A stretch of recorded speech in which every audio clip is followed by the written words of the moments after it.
And we're back. Stripe Show Podcast on a Thursday. I'm your host, Travis Fulton. Thank you for making us part of your day. We will get to Dr. Bhrett McCabe here momentarily. This is a great podcast, folks. You're not going to want to miss this one.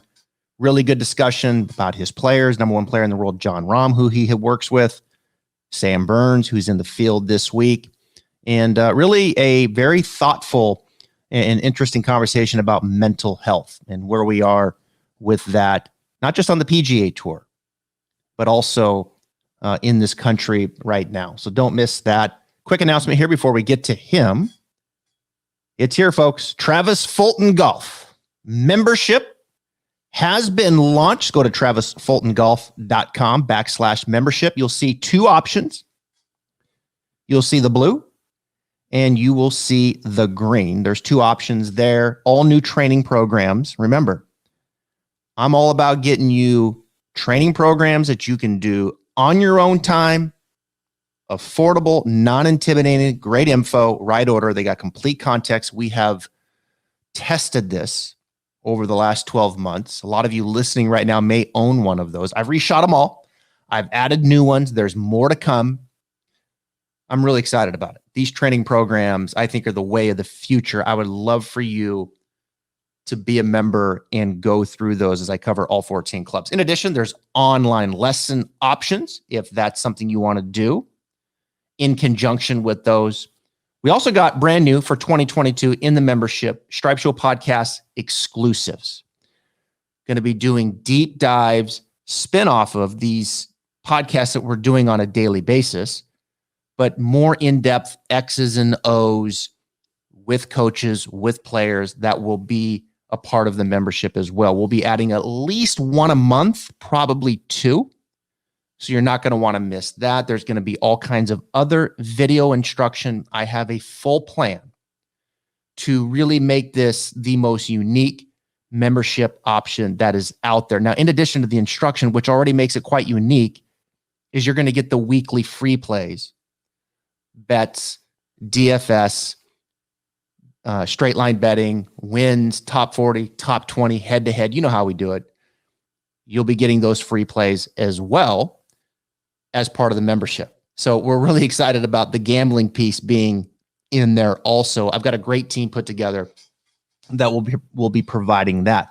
Monthly giveaways, et cetera, et cetera, et cetera. It's a great value. I'm really proud of it. I'd love to have you become a member. Go check it out. Travis Fulton Golf /membership. Blue option, green option. Love to have you. I'll take care of you. If you like my info, you like the way I do things, you're going to love this. Let's get to Dr. Bhrett McCabe. And let's bring him in now. One of the top sports psychologists in the game. He's back. Round 2 on the Stripe Show Podcast. Dr. Bhrett McCabe, how you doing, buddy? Man, I'm good. It's good to see you. And I don't know about the intro top. I don't know what that means, but I like what I do. And I get to have a lot of fun doing what I do and get to celebrate with some great guys. And well, I've known you for a long time. I'm comfortable saying that. I mean, you do work with the number one player in the world, Jon Rahm, so that's worth something. You also work with Sam Burns, who's playing this week, which people know on the podcast. That's worth something because I love Sam Burns, and you've done a great job with him, and I love seeing him play great golf. I want to talk to you about Sam here in a second, but first, we got to start with Tiger, Hero World Challenge. It's great to see him in the press conference, his interview with Henny on Golf Digest. He looks like he's in good spirits. He's laughing, smile. It's good to see, right? And the video last night on the tour, he's hitting shots. I think Tiger's playing us a little bit, Doc. I think he's like, okay, I'm going to set the expectations really, really low, but I'm going to over-deliver, right? That's kind of just a smart tactic in itself, isn't it? I think, yeah. I think the thing with Tiger, and I don't know Tiger. I've never spent any time with him, so I'm not going to sit here and be an insider or anything like that. And I'm also not a guy who, I would say happily, I'm not the guy who goes and fanboys people and sits up and talks to them. Right. And one of the players told me, he's like, hey, is it your first year on tour? I said, no, it's my 8th. Oh my God, I've never seen you. So that's just kind of my, so I'm not sitting here, fluffing feathers here when I have to say this. Obviously a huge Tiger fan. I've been a huge Tiger fan since he was came into the game. I think when you have an athlete who's had the career trajectory and the arc that he has had, In my mind, the greatest player to ever play the game. It's a great debate. Nobody's going to change my mind. You can send me any DM you want. I think Michael Jordan's a better player than LeBron James. Send me all the DMs you want. LeBron's, wears the logo of Michael Jordan. Michael Jordan doesn't wear the logo of LeBron. And so, I think it's one of those things where as a player of Tiger's stature that has had numerous issues with physical health, and we can dive into as to why at another time, but whenever an athlete is coming back from injury, there's a psychological component. And one of the things I think that happened in the last round of this is Tiger reconnected to probably the joy and the passion of the game, which was the interactions, the communications, which he probably never was all that involved in the first place. But there was a change that happened in that President's Cup where it really seemed like he was back in the locker room and he was back in the situations of being in a really good frame of mind and hanging out with guys and doing things like that. And I think what happened in that was he got back to the joy of the game. And I think we saw the success of that with him being able to play, him having the fun and the enjoyment of what he was doing, and really coming into a situation of, being a guy who is going to try to see what he can create. Not anything else of, what am I, what is my legacy? I mean, obviously I think he's chasing the number of victories and chasing the number of, chasing, all the, the different things that are there. Chasing Jack, his own legacy. But I think what happened is when you look at his children, the game, what brought him into the game, we always reconnect at some point to what brought us in the game in the first place. Mm-hmm. And I think for him, that's obviously very critical. And I think he is in a situation now where, okay, here we go again. Let me see what I can do within the game. And anything I get now is lanyap. Anything I get now is great. And we're going to go from there. And I think the better that he does in those situations and reminds himself of that, I think we should just all celebrate the fact he's there. I think a lot of people want to get caught up into all the drama surrounding him and what's going on there. And that's great. And why don't we just leave that for TMZ? Why don't we just refocus on the fact that the greatest player that we've ever seen and that we know is back and trying to do things. And to me, that's all that I care about. Well, I've seen two swings on social media. I saw the one that he posted. I saw the one the tour posted last night. And I'm in. Like, I don't. He's hitting a fairway wood off the ground with reasonable speed. Yep. And all right. I mean, we got to get the stamina back up. But man, he looks like he's moving pretty darn well to me. Well, I agree with Tiger. I would have thought. I mean, who knows, right? When this all happened, who knew? I mean, I didn't think, from what I had heard from physicians and surgeons who specialize in the foot and things and the rumors going around, I mean, who would have ever thought he would have come back? He also did win a U.S. Open with a fracture in his leg, which is pretty remarkable. It's not like playing football. I mean, look, Rocky Bleier played in the NFL with a foot that was almost blown off in Vietnam War. So one thing I know about athletes and having been fortunate enough to be one, not because I had that level of mental fortitude, but more along the lines of the fact that I was around a lot of guys that had it, is you never question an athlete's will to get back doing what they need to do. And I think that's what we just need to celebrate with Tiger. Let's not add anything else other than the fact of, it's kind of like when Motley Crue gets back together or the Eagles get back together. They weren't what they may not be what they once were, but let's celebrate the fact of what they are right now and the fact that we're getting to enjoy seeing them play their music and their sport and their game. There you go. Yeah, well said. I love that. And he's going to be back. He's going to play a limited schedule. There's no doubt. But he'll be playing in some tournaments. It might be Colonial. It might be Harbor Town because he can't hit it as far. But anyway, we'll get to that when it happens. Let's talk about another guy who might be texting you right now from Bahamas, Sam Burns, who's playing. Sam, look, people know my audience. They know Sam Burns because I've been talking about him for 2 years. Out of LSU. Here's what I see, Doc, with Sam. I see a great relationship with his coach, Brad Pullen, who I'm a fan of, and I think they have a really strong dynamic and relationship, one that's been together for a long time. I see a really good driver of the golf ball that has adequate distance, which I think is important on the PGA Tour. I see a great iron player, which could be even more important.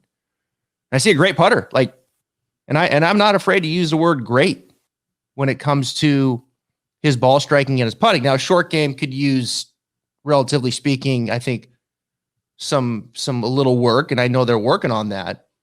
But he checks the boxes for length, iron play, and putting. When you work with Sam, what can you tell our audience? What do you see from that athlete mental side that now has yielded a couple wins? And this guy, I mean, his trajectory right now, you can see is going straight up. Well, I started with Sam a year ago, and it was right. It was in Napa last year. We kind of started talking. Officially, the first event we worked at was Houston Open. And so it's been an amazing year. I mean, he's sitting in 17th, 18th in the world right now. Mm-hmm. But more importantly, he's starting to realize and manifest what he wants to become. And what I love about Sam is he is an avid learner. He trusts his coach immensely in Brad Pullen. Mm-hmm. Brad Pullen is obviously a under the radar guy. I mean, he wasn't even listed in the Golf Digest top teacher in the state of Louisiana. He wasn't? No, him or John Tillery from Georgia. So, Wow. You know, you look at that with Brad and you say, well, why is that the case? Well, he's brought multiple players to great levels. I mean, his Turk Pettit, who is the NCAA champ, is one of his students as well. And, you know, you look at what Brad does. Brad has a great relationship with his players. Sam lives a couple doors down from Brad. They're very close. They're like brothers. And but what I see from a mental side of Sam is he's an athlete that comes from other sports. He approaches the game of golf in an athletic mentality. One of the things that I've always worked with him is getting him to understand that success comes by the more experiences you get there. Winning is a skill. And for a lot of times, athletes early in their careers can win because of their talent differential. But once you get out on tour, we're never going to see a talent differential that will guarantee wins every time. Now, the top players in the world, when they have their best, they have much more increased odds of winning. But it's not a walkover. And I think Tiger was the last player that did that, where you could say there was a significant talent differential from the vast majority of the field. Sam is playing in an era right now, and it'll continue to get harder, where there are some really, really phenomenal players out there. And so what he's had to learn is the way that he wins and what is his process to win. And a lot of kids, as they come up on the tour, they throw things against the wall and say, okay, that's how I win. And they win because of statistics. They win because they're good. I mean, they're phenomenal. But Sam's done it differently. And I've gotten him around some older players that have, you know, been great role models for him. And I want them to learn to win, and I want him to learn to win, and I want him to continue to put himself in position. I'll give you a perfect example of the maturity of Sam Burns. It was the Houston Open this year. Sam started the week, was struggling with a little bit of some grip change that they were working on. And, you know, he was kind of just there. And it wasn't a special week by any means. He was just plodding along. I think it was on Saturday morning, he really, that 9, he just really struggled with his grip. And then finally said, okay, I can get back to what I'm trusting. Played really well in the afternoon, and was a double bogey on 18 from a really funky lie that it, like he said, it was just an unfortunate situation.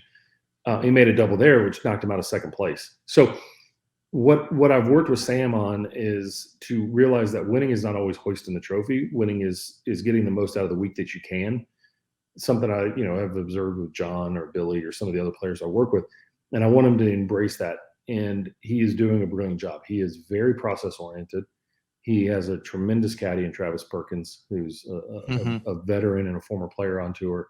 So he's got a team around him that's great. He's got a tremendous family base. He's got a great wife. I mean, he checks the boxes. Now, what I see about Sam in the future is a young man who has the potential to continue to grow into what he, a guy who doesn't have to have his A game to win. And because he's going to stay around until he gets on a run. And the more that we can stay around and get on a run, the better we're going to be. Yeah, that's well said. I think you make some good points there. I was writing a couple of them down here that, you have to win the way you know how to win, right? Mm-hmm. You just don't throw things against the wall. And there's an art to that. It takes a little bit of time too, I would imagine, for a lot of players. But I think as you say that, and I think about it and I watch Sam play, I think you can see that happening, that maturity, for sure happening with Sam. There's no doubt in my mind. I mean, he's not done with 2 wins. This is, it's hard to win. We know that, but when you hit it as good as he does, and you putt as good as he does, and now the mental side is in place. Like, he's a physical athlete. Man, the hunger seems like it's there. And there's just like this, correct me if I'm wrong. It just seems like there's this little bit of a little dog in him too. And no doubt. I mean, look, he is a competitor through and through, and he wants to get in the middle. He wants to compete. I love it when we read the betting lines and the experts, writers on tour have not even listed him. It was probably a matchup. He was a matchup away from being on the Ryder Cup, and I think really he should have been on the Ryder Cup. I think it was a matchup issue. Yeah, I think it was a matchup issue, and so, but that's fine. That's what coaches are there for, and that they get the right to pick that. And obviously, it works. So I'm not complaining. Yeah.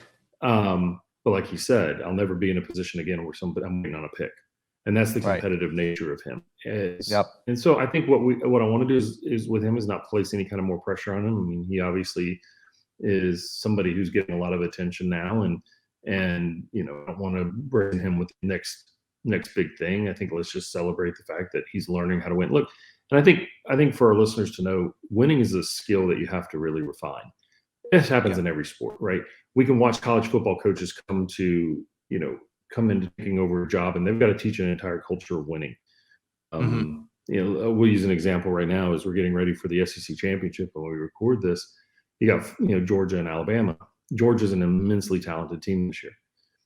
They have not won those games. When it's been in that situation, they're having to learn. And maybe this weekend that they break that seal. And I was on a program, in my own play where winning was a learned skill. We were taught how to win. We were taught what it took to win. We were taught what it took to sacrifice to win. Well, that's what players on tour have to do, right? There's a lot of players who backdoor top 10s, but never really get in the heat of the moment. And they never really learn how to be at the top of the mountain.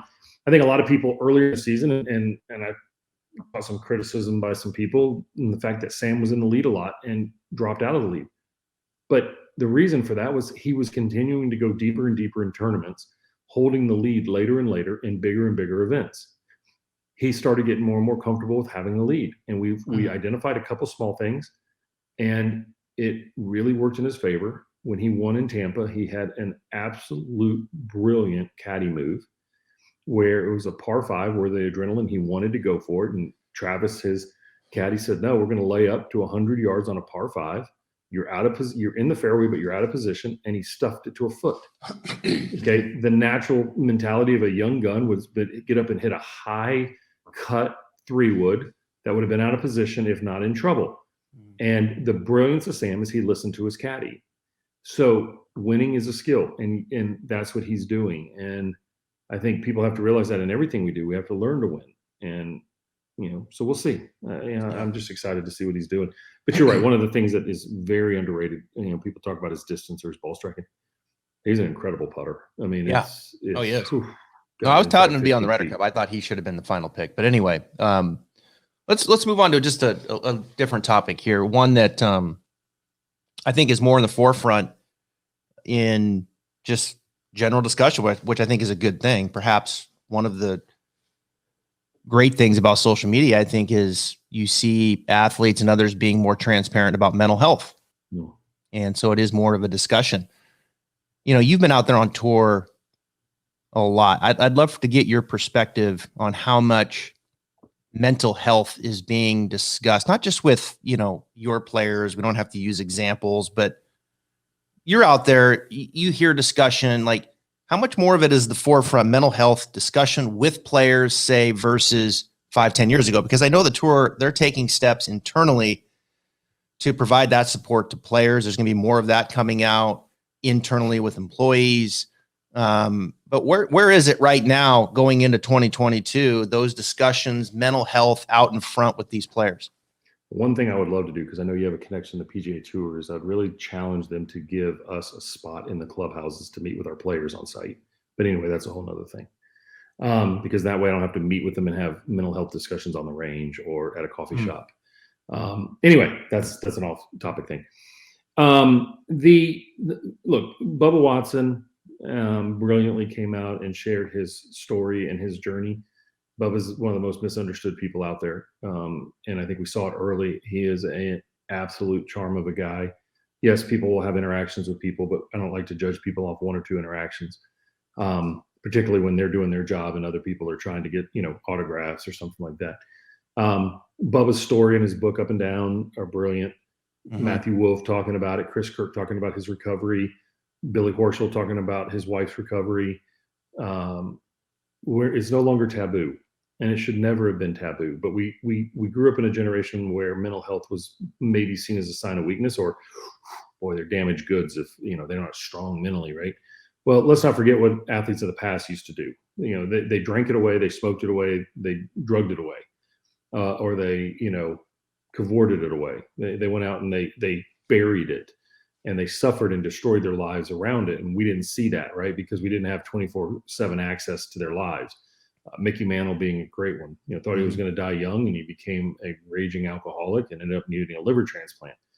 And so the mental health side is so critical. There is no separation between body and mind in the way that we look at performance. They're 100% integrated. And it's very, very difficult for athletes to compete at the highest level against the best players in the world when their mental health is suffering.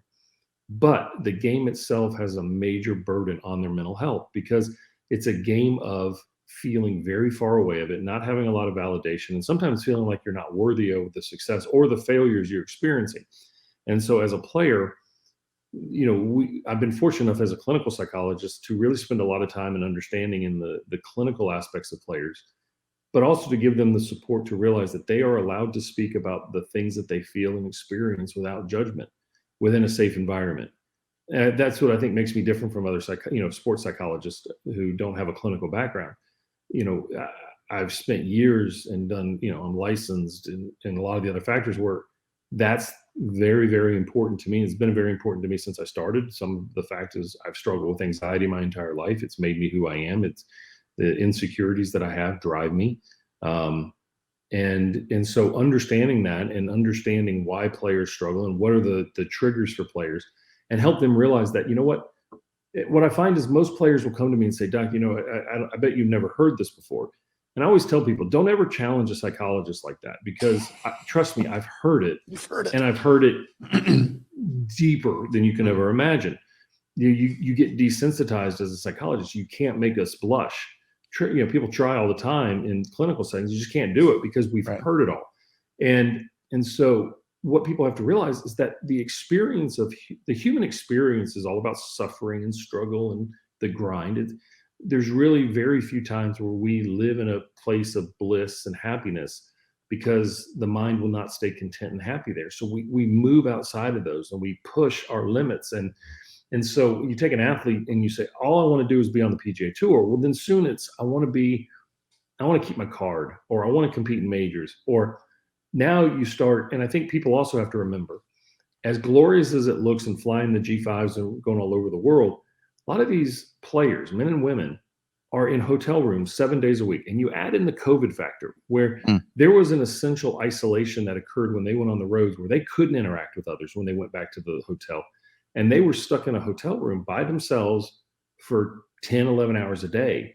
There's only so much streaming Netflix and Yellowstones and things like that you can watch, right? And so but you have to chase it. You have to work it. And I know there are traveling salespeople out there, and I know there are people out there that do really tough jobs. One thing I'll always tell somebody is struggle and pain is always relative and personal. It's not transferable. It's not comparable. Somebody who has an ankle sprain feels like it's the worst thing in the world, and somebody who has, a tumor in their gut doesn't feel any pain at all. But we look at that and say it should be different, right? So, I look at those things, and I always tell people, it's like, don't judge when somebody says they're struggling. People, I think some of the feedback on Wolff was, my God, he's got the world by the tail. What's the problem? He's 21 years of age. All of a sudden, he's in a grown-up world. And There are not many people out there on tour his age that understand his stuff. And oh yeah, just think every time he goes out with friends, probably who's picking up the tab, and who's everybody's waiting on him to do something. So the burden is there. It's no different than, people who are going through life and, they're 6 years out of school and they're sitting in their job and they're like, I'm freaking miserable. The last thing I thought I was going to be doing was spreadsheets all day. This is not what I was in school for. This is not what my professor told me I was going to be doing. Or, I'm living paycheck to paycheck. Players, there's a lot of expense that goes into it, hiring coaches and things. And yes, they make a lot of money, but they're businesses. And so you take a player who makes $1 million a year, that's $1 million revenue business. There are a lot of businesses that make a lot more than $1 million a year and maintain clients and maintain employees, but have a lot of revenue sources and have a way to drive business in many different outlets. It's not 100% dependent upon one player to go out there in the battle every week, and you miss a short putt and you drop 12 spaces down, right? So I say that from a sense of mental health is so critical. And let me also say this, Travis. We are approaching a mental health pandemic in this country. And I know COVID continues to take and rightfully so, take the media attention. And, every time a new variant comes out, the fear is continuing to explode, despite the fact it took me a long time last night to look up the symptoms of Omicron. Okay. I had to go through about 5 or 6 articles talking about the lockdowns and all the other things before I could get to what the symptoms were. And there was a line in the symptom thing that said, dry cough, heavy fatigue, no patients have been hospitalized or died from it in our country. Okay. So what's driving this? And I'm not talking about COVID. What I'm saying is we are living in a time where depression and anxiety is on the absolute rise. Mm-hmm. We are seeing our youth athletes, our youth of America, with more depression and anxiety than we've ever seen. I would say that probably 50 to 60% of my athletes that I see on a regular basis, I'm not talking about clients, I'm just talking about just in assessments or anything like that, I could probably diagnose with an anxiety disorder. That's not that they're weak. It's the fact that we have so much on our plates. The comparison models that we have against the world are on Instagram. And, you look at people who, we compare against and say, oh my God, I'm almost 50. My friend's almost 50 and he's already retired and he's got multiple investments in a lake house and, he flies private, right? See, it's never enough. And, the great story is if you think you're rich, take your boat down to the Bahamas and you'll realize that you're nothing but a dinghy for somebody else's richness. And that's the same thing that happens in life. So we always compare ourselves. So you add that. You add the fact that COVID, because we had to, but one of the core natures of all of us as humans is social connection. They just took out of all that. We're on, right? We couldn't connect to each other. And someone calling for it, and so you look at that. We also have uncertainty of the world right now. We don't know where things are going to go. If you look at the news cycle, the news just absolutely profits off of our fear and insecurity. Mm-hmm. Right. And so we're being played by a media conglomerate that's doing nothing more than driving views and scaring the hell out of people.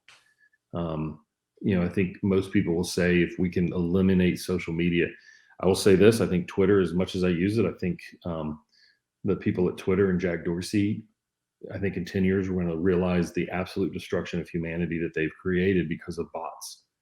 I think, you look at athletes, right? Let's take a young female athlete. The amount of DMs that they get that are absolutely heinous and disgusting, that flood their DMs, right? The comments that are made, my God, that skirt's not short enough. You really got to lose some weight and stuff. And I don't know how many of these people are real. I don't know if they're, Bob 4226 73. I don't know who that is. Right. The fact that that's allowed on a social media platform, we're going to be able to look back in about 10 years and look at the destruction of our youth from a bullying model. I say all that because these are all pressures that even the tour players play with. 95% of my tour players and my professional athletes across all sports, they give up their social media accounts to their managers. They don't want to look at them. They take them off of their phone. And you say, well, God, they're soft or whatever. No, imagine being bombarded on a daily, minute by minute period. Like somebody's ringing your doorbell all night long, and they're standing out in your yard and they're protesting against you. That's how they interpret it. And so social media really taps into the aspects of the brain that heightens us up for threat and social connection. And so it's a absolute, it's a powder keg that we're living on. So I say all that, the PGA Tour, and providing athletes with support to talk about it. I think one of the greatest avenues that athletes have had in the last 20 years is the Players Tribune, where they've been able to come out and tell their stories and share and discuss what they've done. I had a conversation with Michael Phelps, probably about within the last week. We were over celebrating Jon's U.S. Open, and Michael was at the party, and we talked I didn't talk to him at all about his swimming. I talked about 100% about his mental health advocacy. Yeah. And I'm fascinated by that. And I'm so thankful. The most decorated Olympic athlete of all time, I would say on the Mount Rushmore of men's sports of all time, Tom Brady, Michael Jordan, Michael Phelps, Tiger Woods. Okay, there's a couple others, but the best ever is talking about his vulnerability on a mental health standpoint. That's fascinating. Yeah. We got to do that more. Yeah. That's good. Yeah, there's a lot there to unpackage, and yeah, it's definitely more in the forefront. You mentioned Bubba. It's very good book. Billy Horschel, you were referring to. Matthew Wolf, who, I had George on, his coach, about 3 weeks ago, and Matthew seems to be in a better spot. I mean, just my own being, like I've talked about on the podcast and transparency, like for me, I struggle more from the depression side and have for probably 5 years, maybe 6 years, a little bit of anxiety, but more on the depression side. And I talk about it and have been transparent and have had a lot of people reach out to me through the podcast. And the thing that helps me the most in dealing with it, is being open about it, first and foremost. Secondly is, my fitness and diet is a big part of that.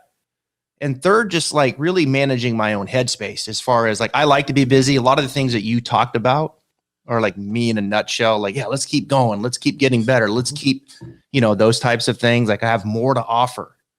But managing that in my own headspace and not getting too much going to be able to be the best version of myself with my family and friends and those types of things. So there's a balance there of like, keep getting better and pushing and being the best that you can be at what you be, but not overindulging to the point that you're so fixated in it that now you're reading these types of things that people are putting out there, that then you start to kind of spiral down and be affected, and you lose confidence in what you're trying to do and the insecurities, rather than just, look, this is who I am. This is the process, and I'm going. I'm believing in the process. I have the headspace to be the best version of myself in the other areas, and the fitness and the diet is all part of that for me. Because as soon as I go away from that, it's funny too, Doc, how all of a sudden you can just move away from what is the recipe for success, right? You can be pulled over somehow. And sometimes it is social media that can just kind of pull you over. And all of a sudden you're like, man, how did I get back over here again? And then you got to dig your way back out of it. So it's this constant cycle of finding that happiness, I think, and is what my own situation has been. My wife and I got in bed last night, and for an hour we sat and watched TikToks. It was like, God, we got to go to sleep. There's an addictive aspect to it. You named what's important too, right? Which is maintaining schedule. And a lot of us work jobs or have experiences where we can never get away from our job. We can never get away from our phone, because our phone is our walking computer now. It used to be that, look, I'm not going to answer any calls tonight. I'm not going to go in the kitchen and sit on the phone and talk on the bar stool. I mean, you're probably too young to remember that, but you had your long cord, and when they finally came out with cordless phones, it was like you didn't have to go stand in the phone aspect of the room. Right. But you could at least separate a little bit. Yeah. And right now we live in a world where somebody sends you an email, there's a sense of urgency that it needs to be responded to right now. And even more than that, if you send me a text, I have to drop everything I'm doing to answer it. So even though that most people who sent the text or the email would say, oh my God, take your time. But that's not how our brain processes it. So at 9:30 at night, we're still working. We're still answering emails. We're still sending. So now we go to bed, right?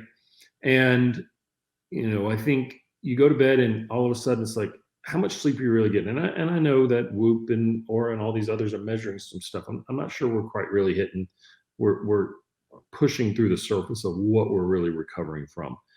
And so now we live in a tired, exhausted state. And we actually celebrate that. Oh my God, this is a person who works, 14 hours a day. Well, that's not good. I know as my business has grown and the success of my players has grown and the opportunities have grown, I have struggled to the point where I don't know how I can continue to maintain the stuff that I do. And then I write books on top of it, which I look at myself and I'm like, I'm an idiot because I don't need to be doing that. I love to write. It's an outlet for me, but my God, it takes time away. Yeah. I love to go give talks for organizations, but then I have to write the presentations in between clients. But I'll average 10 to 11 hour-long clients a day. And that doesn't include replies to all my tour players and all my other players and my responsibilities at the University of Alabama. And that's a 5.5 day a week job, not including the players that work. So you look at that and you're like, man, what am I doing? Right? Yeah. But then there's the gratitude side of I shouldn't be unhappy with seeing the volume of clients I see. I love what I do. I get so excited when I see my players succeed, or so excited when I see my players have a breakthrough in their own emotional state. That's like the greatest. Like, you Right. taught me more about me than whatever. And so that's what drives me. Yeah. And it comes at my expense. You found that diet and exercise works for you.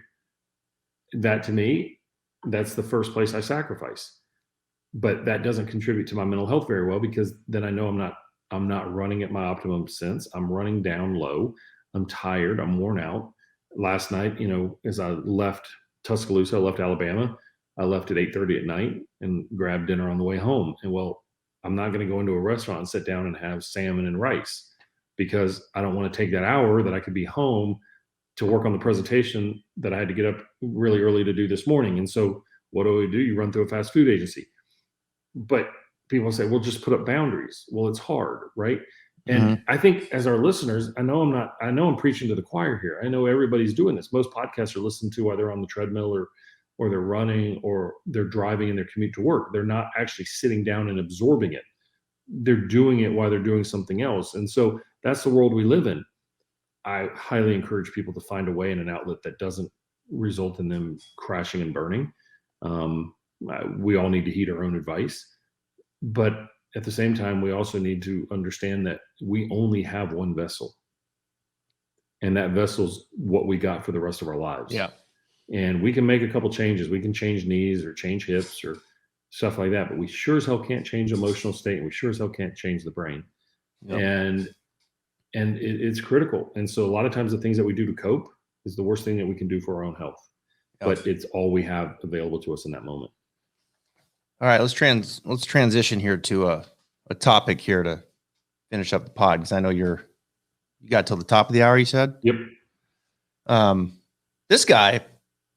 This topic just happens to be he's the number one player in the world. Unless Morikawa wins this week, I think he actually overtakes him. But anyway, one of the best players, Jon Rahm, who you've worked with for quite some time. I'll just come at it this way like I did with Sam. When I look at Jon Rahm, from my perspective, and I've never met Jon, kind of a similar situation like with Sam, like no one even knows who his coach is back in Spain. They've been together for a long time, as I understand. Very unique swing. As he came over, played for ASU. I see, a player who, one of really just a handful of players that technically they have no weakness. He does everything at a high level when compared to his colleagues, right? And Patrick Cantlay's in that. He does everything at a high level from a technique, driver, irons, wedges, putter. He's top 20, top 25, every one of those categories. So, all right, check. We get it when you look at that. Secondly, I see a player who's taken on a great deal of maturity over the last 2 years. You can watch him play. You can see it out there. You can hear it in his interviews. I was always a Jon Rahm fan, but I've become a huge Jon Rahm fan, probably not so much for his play, but just for his perspective, his attitude, the maturity that you're seeing. I think it's been fabulous, Doc, watching Jon Rahm over the last 2 years. And I'll put a point on it. I think it started right after that iron he hit out of the bunker at TPC at the Players a few years ago. Like that was kind of a starting point where all of a sudden, hey, you could just kind of see this maturity and like something's different with that guy. Like something's a little different. Like take us inside. There's a deeper story to that bunker shot, which I think is interesting, which is that bunker shot was a situation where Jon just really never even saw the alternative. Like in a way, if he was playing by himself, he would have had a high draw out of that bunker. 100% of the time. Yeah, 100% of the time. Like it was a learning stage. I give Jon's an amazing kid, and you're right. He's had coaches over in Spain for some time that he relies on at times. Joseba is one of them, who's a mental coach over there, who's a former police officer, bomb guy, and done just an amazing job with Jon. And over here in the States, he's got me, and he's got Dave Phillips from TPI. He's got his team that he's very invested in. He's got more fitness guys online, and he'll talk about it. He said, I've got multiple coaches, multiple mental health people. And man, what a great sign of maturity to do that. But he also has a strong family unit. His wife is a brilliant support for him. They've matured brilliantly. He's got good people around him that helps him. The biggest mistake that he made was trying to temper his emotions. And I was the strong advocate behind the scenes and said, we're not going to change it. It was lazy journalism when people would write about it because they didn't understand what was going on. They didn't understand why he was coming from that way. And, I think it was one of those things where Jon's grown up and realized that I can channel it better, but I don't need to suppress it. When he first came out on tour, he was a raging bull of, I want to go capture every title I possibly can because I know I can. And, there was probably a meltdown at Erin Hills where he wanted to win that one so bad. And it just was a learning, right? He had to learn how to be in those majors. Well, if you look at his major record, he's doing pretty good right now. He hadn't won one besides the US Open, but more are coming. And it's because Jon has learned how to manage his time, his work. When we had our party the other night, Dave and I were talking, and I love Dave Phillips. He's a Yoda in the game. And we both kind of laughed at each other. People were like, oh, great job. I don't know what we do. Like, and I mean that out of respect. Like we're both there as guides, and Jon relies on us, but Jon does it. Like it's not us. And Jon takes care of his business. He treats us with unbelievable respect and generosity. Yeah. That's a sign of maturity.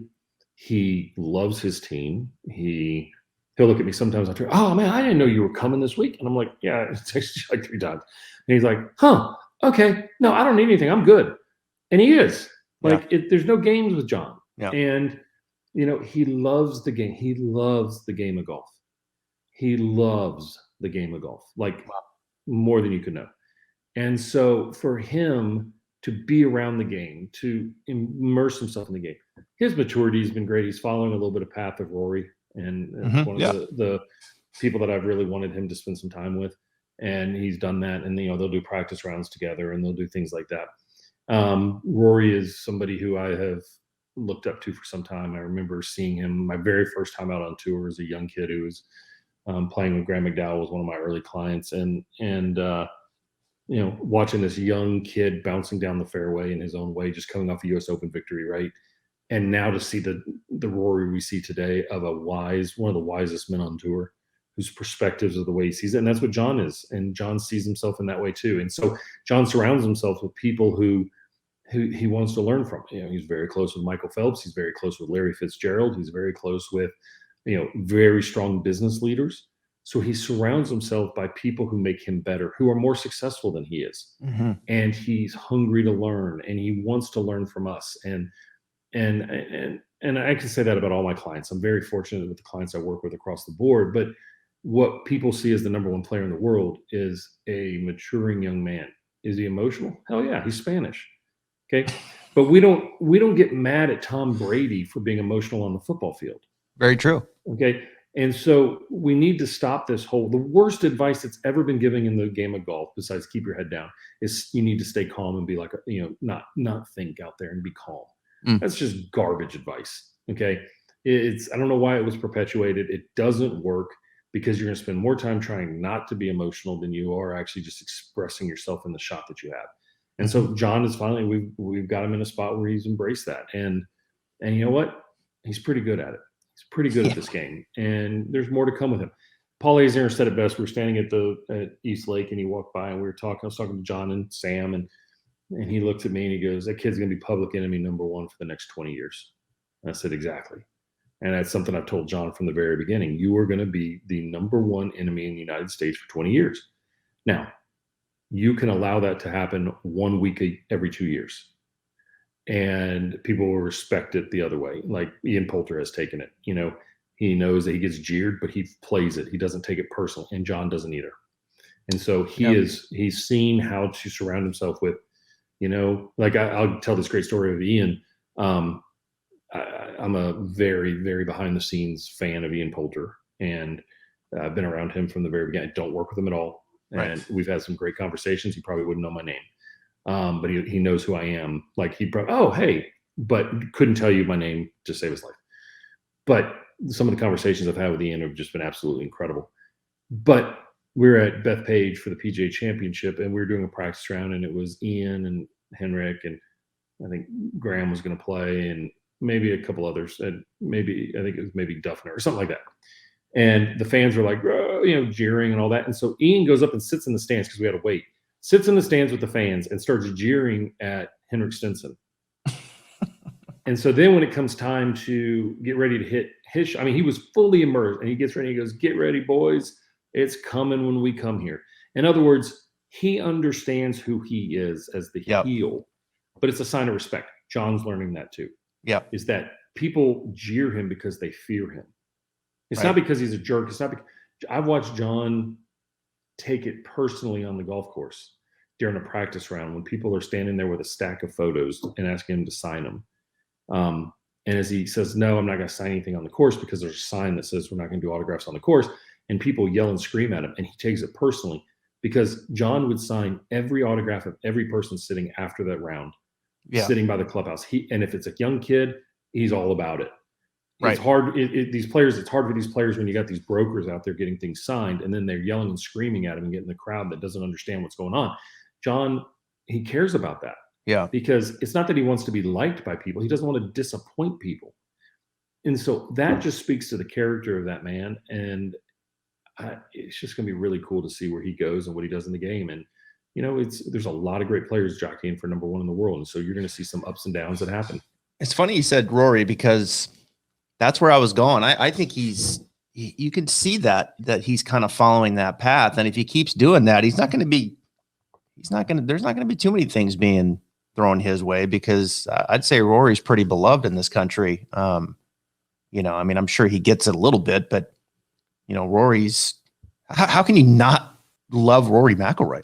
Is that even possible? The guy is so thoughtful and I love the fact after Dubai, incredibly to watch play the game. And to me, Rahm going that way, he's got the game. Now he's following I can hear it. And it's funny you say that, because I can hear the words. It's like, that's something Rory would kind of say, and he's so thoughtful and I'm like, man, okay. Yeah. When you watch athletes study people from other competitive environments, and they're willing to listen and learn, and they're willing to soak up information.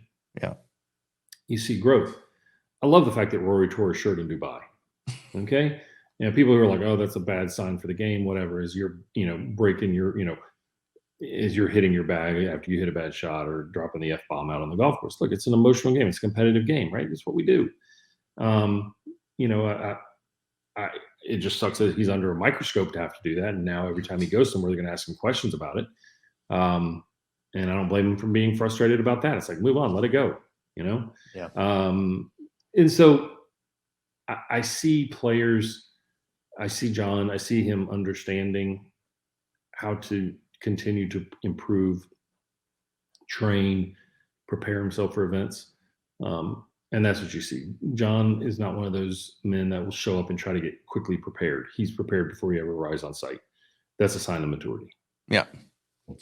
Good stuff, Doc. Thank you, sir. Man, I know you've got an appointment, I'm sure, with Sam Burns as he gets ready to go here.